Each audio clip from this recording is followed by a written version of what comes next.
So today is the opening day of rifle elk. This morning actually, and as you can tell, I'm in the car still. My wife was like, look, you've lived out there, you practically lived out there for the last 9 days. You know when the thermal shift. You have an idea where everything is. Your knowledge there right now is the most current than what you know closer to home, so you might as well go back there. And besides that, when she saw the video of those elk that came in, and she saw that spike hurt, she immediately perked up. And she said, oh, you need to go back there. And to be honest, this area is a better hunting area than the one closer to home. So here I am, and I'm not where I want to be yet, but I couldn't get out here any earlier than what I am right now. Now, I think I started hunting elk around 2012, somewhere around then. And I started during rifle season. And I think that's where a lot of people start, is during a rifle, where people who really get into hunting. Now, rifle season, it's affectionately known as joining the Orange Army, because you're going to see all sorts in the mountains during rifle season. You're going to see your guys that, what I used to be is a guy that would hunt maybe two days out of the year. He has a rifle, he has a vest, and he just goes out there and walks around in the woods two days out of the year, and that's it. He's done. And then you have some guys that they're more serious rifle hunters, and then you'll have. I mean, it's just a circus. You're gonna see you'll run into all kinds of people. Your more serious hunters that you'll see during archery and muzzleloader. But you'll see some yahoos. You'll see these wild-eyed dudes, man, that they want to make that 800-yard shot or something. I don't know, but you see all kinds during a rifle. Now, rifle, I've never seen a spike. So I consider it a couple days in the woods, a couple days in the mountains. And this is a time where I'm not really feel pressured to produce something. I'm just more low-key. I'm not going to get all bent out of shape over rifle season. If I was to skip a season, I would skip rifle. But as odds as I see my chances during rifle, my chances are 0 sitting on the couch. So here we are. What a difference a day makes, huh? Much to my surprise, no one's been down this way.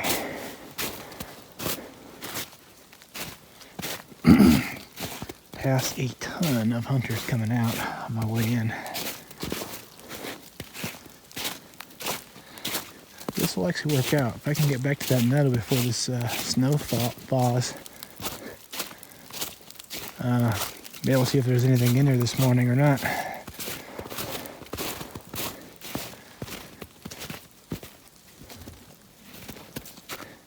I was here just a day ago.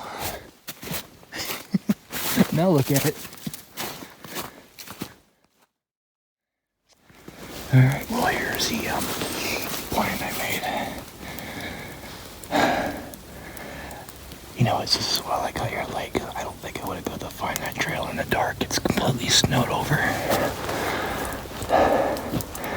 Bumped a couple deer coming in here. I'm going to walk around a bit and see if I see any fresh elk tracks.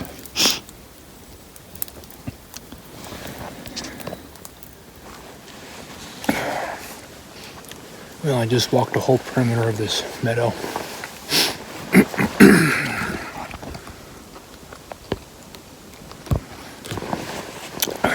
And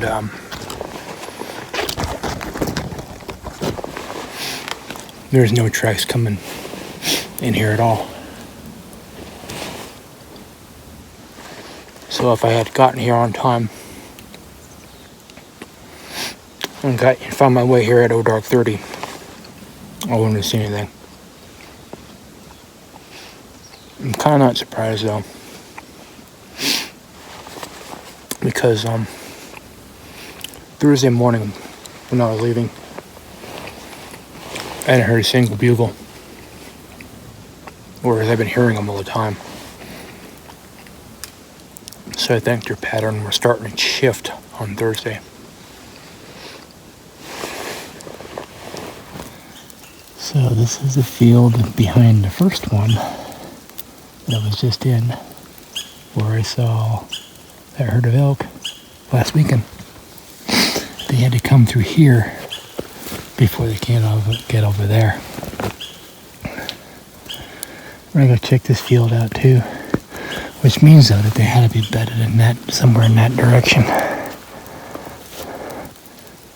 Now how far in that direction, I don't know. Nothing. No tracks. Nothing. And there is a lot of hunters here. I am amazed. I mean, this is the amount of people here, amount of hunters here. It's everything I expect from rifle season. But not what I expected for this area.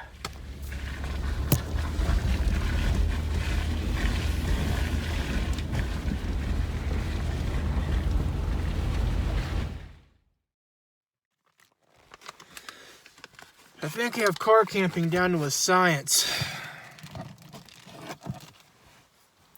If it wasn't for the fact that my food box is different, I swear that I just dreamed I was at home and I woke up and I'm still here. Morning.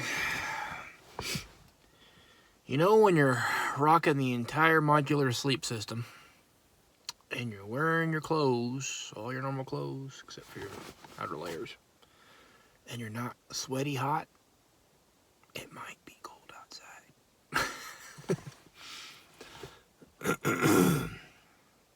Anyway, I think the challenge today is going to be trying to relocate the elk.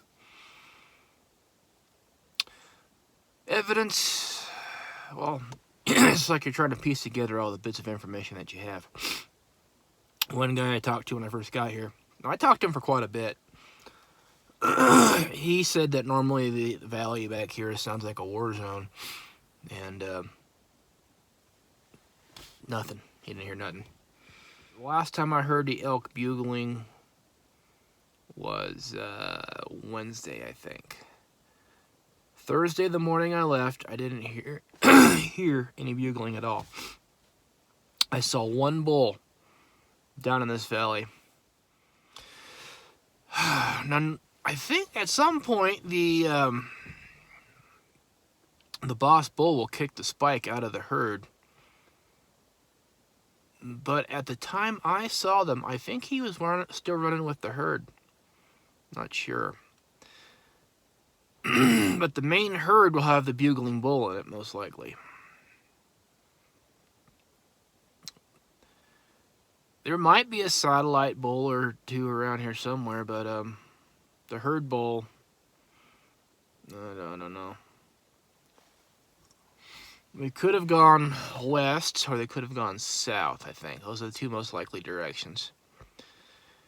And there was a lot of elk activity on Wednesday when I went poking around over there. A lot of them seem like they're on the move.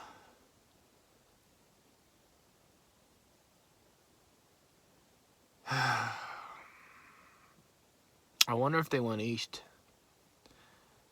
On the other hand, south of here is an area that, according to the wildlife biologist notes, the elk will sometimes be in. So I don't know. I'm thinking about going south, but I'm starting to wonder if they headed west. But if they headed west, I don't know where they went. So we'll be shooting in the dark. I have no idea. So I have a feeling that the rest of today is just going to be spent trying to relocate the elk, and I might not find them again. I don't know.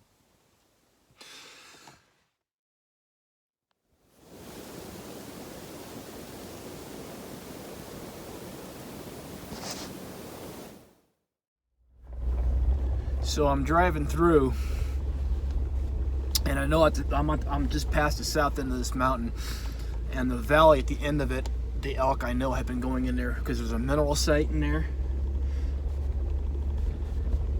You have a full-on camp at the bottom of that little valley where the mineral site is, and I know the elk used to go through there all the time. So if people are camped with a full-on campfire going right next to where the elk used to be, I know for a fact they are long gone now.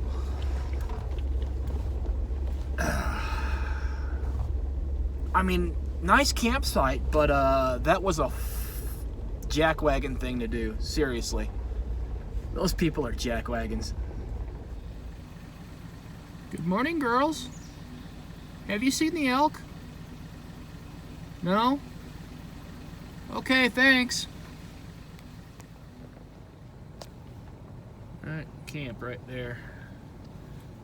There are camps everywhere. I wasn't expecting to see anybody camp this far south.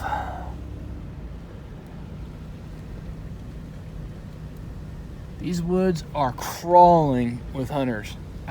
I'm astounded, honestly. Crawling. Think weevils and bread. Or maggots on a carcass, like sheep.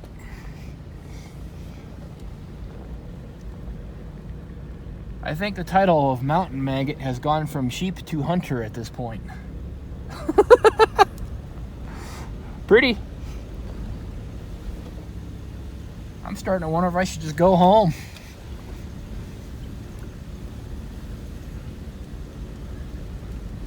I'd have been better off hunting near home, I think. But we are learning the area.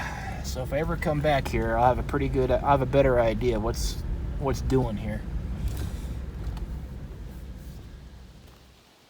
This might be as far south as I go.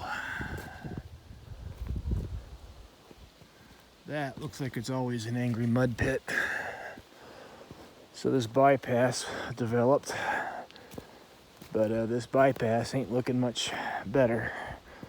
I can get through it now, but once this stuff thaws, I might not be able to get back.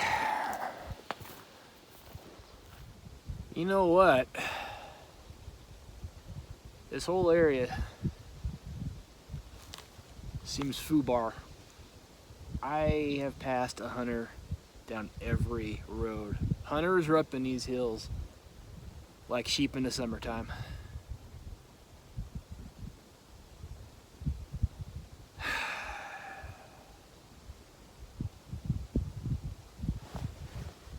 It's about 8:30. And today is my 10-year wedding anniversary. My wife and I got married in a mountain meadow in the fall colors, kind of like this.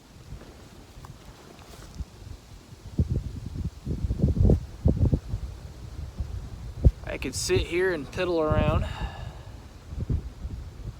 or I could go home and be with my wife.